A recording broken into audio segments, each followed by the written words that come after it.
here we are. We're going to be doing the satin stitch. I'm going to be filling in one of these petals right here. And just to go back and demonstrate what we did before with our back stitch, I'm going to anchor in this area first.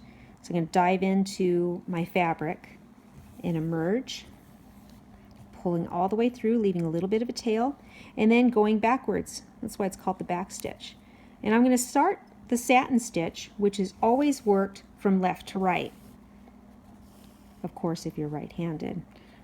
If you're left-handed, you can most certainly go from right to left. But so I'm basically going to start my satin stitch. What I'm going to do is I am going to work in the area just outside that guideline. I want to cover it, and I am going to do that by working in this area right here. So I'm going to merge down on the right and come back up on the left. Notice how I did that in a sewing motion. Basically, I don't need to flip my work over at all. And that is the satin stitch.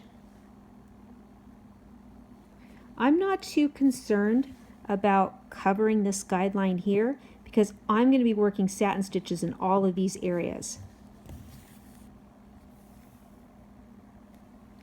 Notice how all the satin stitches, everybody gets to lay flat.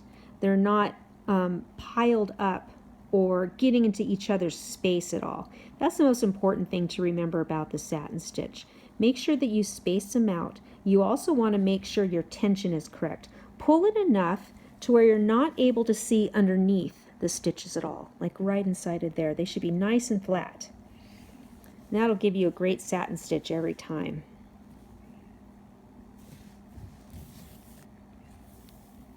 Always up on the left and down on the right.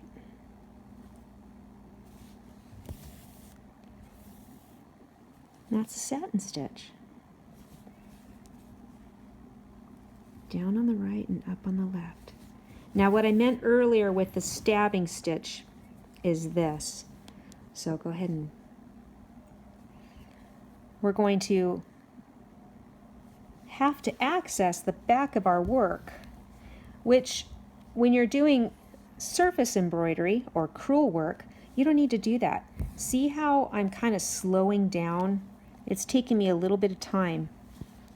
I'm working around all of this fabric, and you can kind of tell, you kind of lose a rhythm about this stitch. That is why this is worked in a sewing motion. You don't ever need to turn over the back of your work there. You access it all from here. So how do you end this stitch, you ask? Well, you're simply going to take your last stitch right there. You're going to flip over your work to the back, and you're going to take your needle and run it underneath your threads. And then you're going to take your pair of embroidery scissors and clip it real close. And that's it. So how do you add? Say you ran out of thread in the middle of this area right here. Say our thread length ran out. What you're going to do is you're going to run your brand new thread underneath all of your existing stitches, or you can do the back stitch like I demonstrated earlier, and you're going to come right back up in the same area you just left off. And remember to pull very gently, because if we were to pull it all the way through, it's going to come right back out at us. And you can go ahead, and once you get this first stitch in, you're going to be pretty anchored there, and it's not going to slip out. And believe it or not, that's all you need. You don't need to do anything more than that. And that's it.